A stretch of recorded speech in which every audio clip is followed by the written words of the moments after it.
আচ্ছা, গত ভিডিওতে সুপারস্ক্রিপ্ট এবং সাবস্ক্রিপ্ট দেখানোটা মিস হয়েছে। এই ভিডিওতে আলাদা করে শুধু সুপারস্ক্রিপ্ট এবং সাবস্ক্রিপ্টটা আমি প্র্যাকটিক্যালি তোমাদেরকে দেখাই দিচ্ছি। ধরো তোমাদেরকে একটা ইকুয়েশন লিখতে হবে, ধরো A plus B whole square equals to A square plus two A B plus B square. এখন যেটা তোমাকে করতে হবে, তুমি কি করবা, ধরো তুমি নর্মালি প্যারাগ্রাফ ট্যাগের মধ্যেই লিখলা। কি লিখবা? ধরো এরকম লিখবা, এ প্লাস বি হোল স্কোয়ার দিতে হবে 2, উপরে কিন্তু এখন যাবে না। তারপরে দিবে ইকুয়ালস টু, লিখবা A square plus 2ab plus B square. লিখছো, লেখার পরে তুমি পি ট্যাগটাকে কিন্তু ক্লোজ করে দিতে হবে। ক্লোজ হয় নাই, সো ফরওয়ার্ড স্ল্যাশ দিয়ে দিলাম, ক্লোজ হয়ে গেল। তো চলো আমরা এখন এইটাকে ওপেন করি, ভিডিও 4 যে ফাইলটা আছে এইটাকে আমরা গুগল ক্রোমের সাহায্যে ওপেন করি। দেখো কেমন দেখাচ্ছে, দেখছো? এ প্লাস বি টু, মানে বোঝা যাচ্ছে না, বি স্কোয়ারটা ঠিকমতো বোঝা যাচ্ছে না, এ স্কোয়ারটা বোঝা যাচ্ছে না। তুমি কী করবে এখন? এখন এইটার জন্য তোমাকে ইউজ করতে হবে সুপারস্ক্রিপ্ট এবং সাবস্ক্রিপ্ট। সুপারস্ক্রিপ্টটা কেমন? এ স্কোয়ার এ প্লাস বি হোল স্কোয়ার, মানে টুটা থাকবে এ প্লাস বি এর ওপরে, ঠিক আছে, পাওয়ার হিসেবে। এখানে এর যে স্কোয়ারটা আছে এইটাও থাকবে এর পাওয়ার হিসাবে। বি এর যে টুটা আছে স্কোয়ারটা, এইটাও থাকবে বি এর পাওয়ার হিসেবে, মানে থাকবে ওপরে। ওপরে আমরা একটা লেখানিতে কি ইউজ করি বলো তো? সুপারস্ক্রিপ্ট। সো সুপারস্ক্রিপ্ট ট্যাগ লিখতে হয় SUP দিয়ে।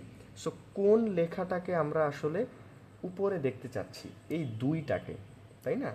এ প্লাস বি এর ওপরে থাকবে স্কোয়ার হিসাবে। সো দুইটাকে আমরা সুপারস্ক্রিপ্ট ট্যাগের মধ্যে রাখবো। সো সুপারস্ক্রিপ্ট ট্যাগটা স্টার্ট করতে হয় SUP লিখে, ওপেনিং ট্যাগ দিলাম, ক্লোজিং ট্যাগ আছে কিন্তু এটার, এই যে দিয়ে দিলাম ক্লোজিং ট্যাগ। কেন আমরা দুইটাকেই সুপারস্ক্রিপ্টের মধ্যে লিখছি? কারণ এ প্লাস বি হোল স্কোয়ার, স্কোয়ারটা থাকবে উপরে।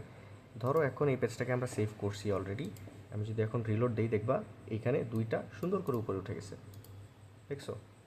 এ প্লাস বি হোল স্কোয়ার হয়ে গেছে। কি সুন্দর লাগতেছে না? এখন তোমাদের বইয়ে, বিভিন্ন ওয়েবসাইটে, টিউটোরিয়ালে দেখবা এরকমভাবে কিন্তু থাকে।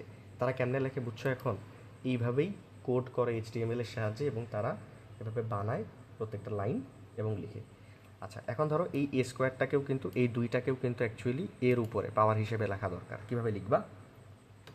SUP দুইটাকে সুপারস্ক্রিপ্ট ট্যাগের মধ্যে রেখে দিবা। যেই লেখাটাকেই তোমার উপরে দেখানোর প্রয়োজন পড়তেছে, শুধুমাত্র সেই টেক্সটটাকেই তুমি সুপারস্ক্রিপ্টের মধ্যে লিখবা।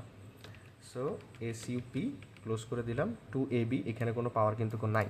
বি স্কোয়ারের দুইটাকে আমার SUP সুপারস্ক্রিপ্টে রাখতে হবে, এটা পাওয়ার হিসেবে ইউজ হচ্ছে। সো আমি লিখলাম, ঠিক আছে। আমি ধরো নিচের লাইনে নিয়ে আসি, সমস্যা নেই, নিচের লাইনে আনলেও কিন্তু কোনো সমস্যা নেই। আমরা এটা সেভ করছি অলরেডি, সরি, আমরা এটাকে অলরেডি সেভ করছি। এখন আমি যদি রিলোড দিই, দেখবা যে অনেক সুন্দর করে দেখাবে, দেখছো? একদম আমাদের ইকুয়েশন রেডি হয়ে গেছে ফুললি।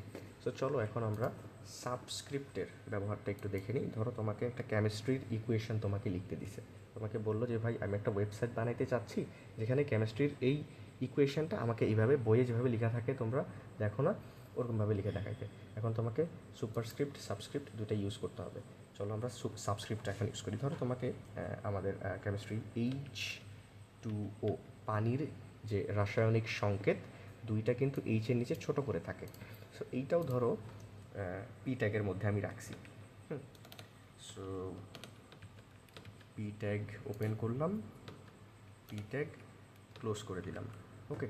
সো এখন আমরা যদি রিলোড দিই, এটাও কিন্তু একটা পি ট্যাগের মধ্যে। সো এই লাইনের পরে একটা ফাঁকা স্পেস হবে, তারপরে কিন্তু H2Oটা দেখাবে। দেখো রিলোড দিই, দেখো এখানে একটা ফাঁকা স্পেস আছে, এরপরে H2 দেখাচ্ছে। কিন্তু দেখো টুটা, দেখো টুটা কিন্তু এইচের নিচে আসার কথা এই পাওয়ারের মতন, বাট পাওয়ারটা উপরে, টুটা থাকবে নিচে, যেটা হচ্ছে সাবস্ক্রিপ্ট।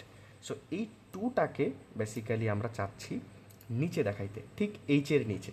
তো এইচের নিচে, মানে এইচের ঠিক পরে SUB সাবস্ক্রিপ্ট, হ্যাঁ, এটার ওপেন করলাম, এবং যেই টেক্সটটাকে আমি সাবস্ক্রিপ্ট বা নিচে দেখাইতে চাচ্ছি ওইটা সাবস্ক্রিপ্ট ট্যাগের ওপেনিং এবং ক্লোজিং ট্যাগের মাঝখানে রাখছি। রেখে আমি সাবস্ক্রিপ্ট ট্যাগটাকে ক্লোজ করে দিচ্ছি। খেয়াল করে দেখো, এটা ক্লোজ করি নাই, ক্লোজ করে দিলাম, ফাইলটা সেভ করলাম Ctrl+S দিয়ে। এখন আমি যদি যাই, দেখবা যে H2O যেরকম তোমাদের বইয়ে লেখা থাকে ওরকম দেখাচ্ছে, দেখছো? আচ্ছা, H2 0 লিখছি নাকি আমি? এটা বাই দ্য ওয়ে, আমি ও লিখি নেই, আমি 0 লিখছি। এখন সমস্যা নেই, চলো এই যে দেখো এখন H2O-টা দেখো নর্মালি দেখাচ্ছে, আমি ওটা এইচটা যেহেতু ক্যাপিটাল লিখছি ওটাও ক্যাপিটাল লিখে দিই, এখন সুন্দর লাগতেছে। দেখো এখন রিলোড দিলে H2O দেখছো। সো এই হচ্ছে সুপারস্ক্রিপ্ট এবং সাবস্ক্রিপ্ট। পরবর্তীতে আমরা যখন প্রবলেম সলভ করব আমরা আরও কঠিন কঠিন সুপারস্ক্রিপ্ট সাবস্ক্রিপ্ট আমরা কোডে লিখব একই লাইনের মধ্যে।